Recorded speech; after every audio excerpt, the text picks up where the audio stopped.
Spoilers for Attack on Titan and Oppenheimer.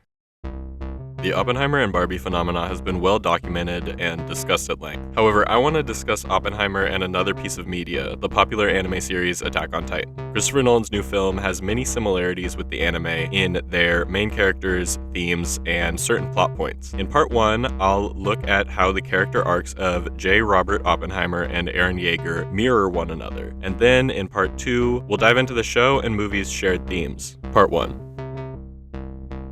In exploring the parallels between Yeager and Oppenheimer, I'll start with the broad strokes and character design, then expand on how their journeys relate and the key places where they differ. Eren Yeager lives in a fantasy world plagued by giants known as Titans, and has the power to become a Titan himself for short periods. Eren and his people, the Eldians, get locked into a conflict with the Marleyan people. J. Robert Oppenheimer is a theoretical physicist and pioneer in his field. During the Second World War, he's tasked by the US government to lead a team of scientists whose mission is the creation of the first atomic bomb. These two people are connected by the burden of power. For Eren, this is the Titan he can turn into. For Oppenheimer, it's the bomb he builds. Later sections will cover the moral implications of these powers, but the burden of power is an overarching connection between the two characters. However, it's not just their power that they share, but many aspects of their character arcs. This starts with the introduction of both characters and how they begin their stories by having horrifying visions. In Eren's first scene, he has a prophetic dream, seeing his future. While the audience is not shown the entire dream, it is portrayed as an unsettling vision. Eren cannot remember the dream, but it affects him emotionally. Later on in the show, Eren is given the power to see his entire future, including his plan from the final season to destroy the other countries of the world in order to protect his own and his friends.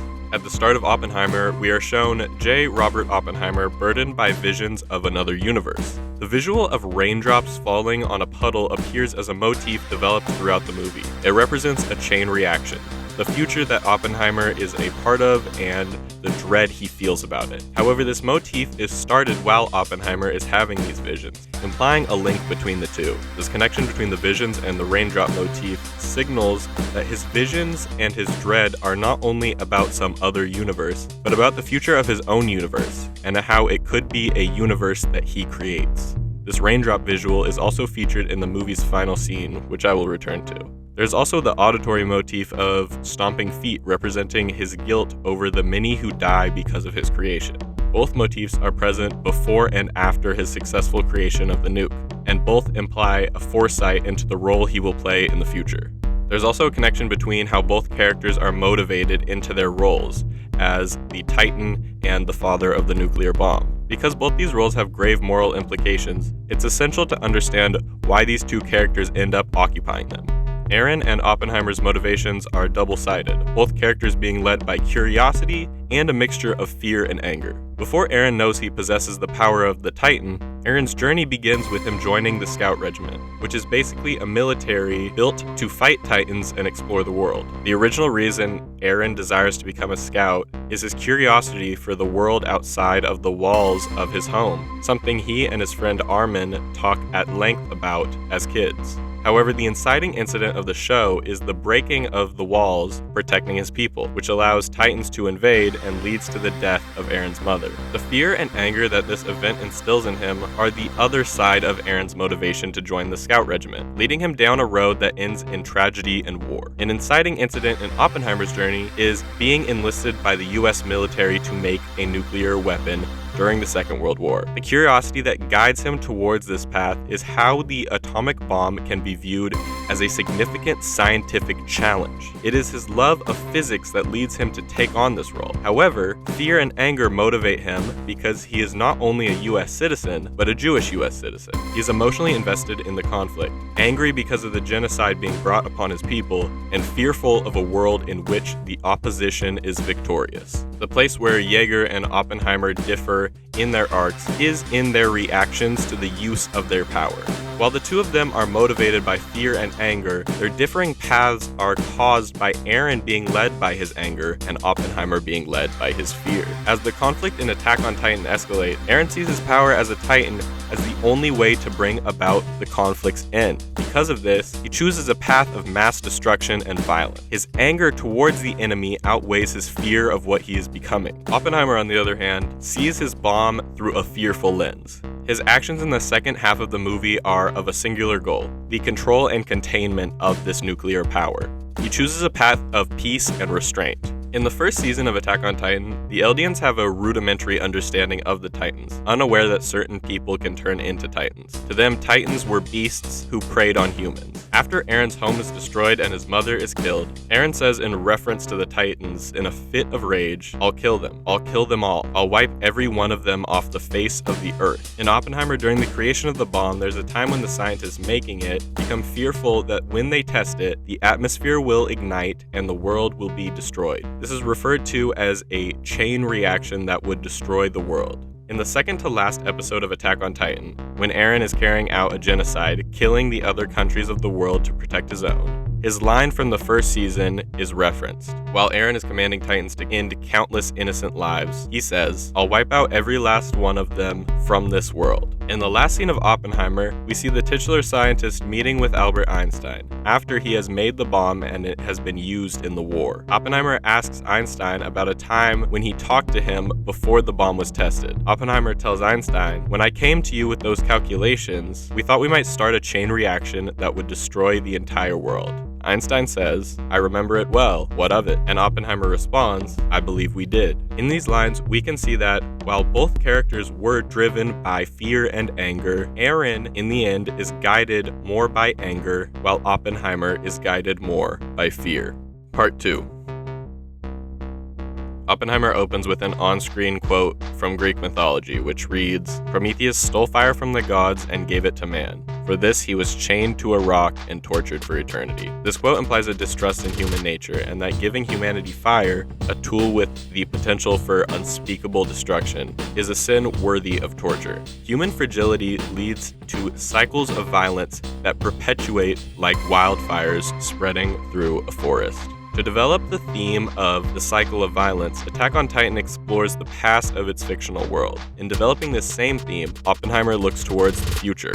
At the end of Season 3 and beginning of Season 4 of Attack on Titan, we learn the history of Eren's world. The conflict between the tribes of Marley and Eldia go back for generations. Eldia rose to power when an Eldian gained the ability to become a Titan and passed it on to her children. This would lead to Eldia taking control of the continent. Eventually, infighting would break out between the few holders of these Titan powers, leading to a war. Marley used this war to slowly start gaining control of many of the Titans, and eventually gained complete control of the continent. This resulted in Eldians fleeing to Paradise Island, and those who did not run became second-class citizens. Paradise Island is where Eren is from, years after the conflict. This history shows that war and violence are not a new reality for this world, but a cycle. However, the level of violence does not remain stagnant over time. It escalates, leading to Eren's genocide. This sort of escalation is the source of Oppenheimer's dread. The movie explores this cycle not through the history of war and violence, but through speculation about the future. I already mentioned Oppenheimer's vision of a new world or future. However, the movie shows the relationship between his actions and their eventual consequences through its loose relationship with time. Like all Nolan films, the movie plays with the idea of time, and the story jumps back and forth through time freely. While much of the film is about the bomb's creation, there's just as much time spent on how this invention changed the world. Oppenheimer is distraught and conflicted about his role in history. He attempts to advocate for regulation of use of nuclear weapons and opposes programs to create a larger hydrogen bomb. However, like the ripples through the water, he has no power to control the implications of his work.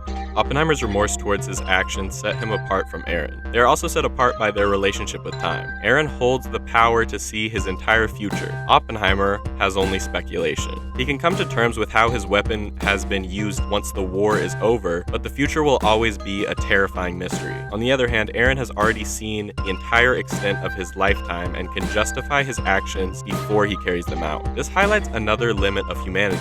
Being stuck in the perpetual present moment can cause us to forget lessons of the past and ignore dangerous future implications. Eren's ability to see his future is thematically commenting on how power is both all-seeing and blind. Though he can see what is to come, he is blind to the pain he is causing. The use of the Titan and the atomic bomb on innocent people is rationalized with the idea of it's us or them. Oppenheimer uses this rationale in his decision to make the weapon of mass destruction. He knows that his country's opposition is attempting to make a similar weapon to use on the American people. So despite his understanding that he is enabling the murder of countless people, he knows that it's us or them. This highlights that in the same way the gods don't trust humanity with fire, humans distrust one another. One element that Attack on Titan has that Oppenheimer does not is the time spent with the characters opposing Aaron's people. While half of Oppenheimer is told from the perspective of Louis Strauss, we never get to see the point of view of the countries that oppose the US in the war. In season 4 of Attack on Titan, we follow the character Gabby. After Aaron attacks Gabby's home and people, she resolves to kill Aaron no matter what it takes. As we learn to relate to her and other characters siding with Marley, it becomes clear that the show's antagonist isn't any group or individual. The real villain of Attack on Titan, as well as Oppenheimer, is the cycle of violence, war, or human nature. Conclusion. The most apparent difference between Attack on Titan and Oppenheimer is that the anime is a fictional fantasy show and the movie is about actual events. However, both have a lot to say about human nature's dark side, about how our fragility leads to patterns of violence that can continue for generations, about how our relationship with time leads us to rationalize actions that may benefit our situation in the present, even if it's dooming our future, and about how power can be taken from those who understand it the most and corrupt those who hold it the longest.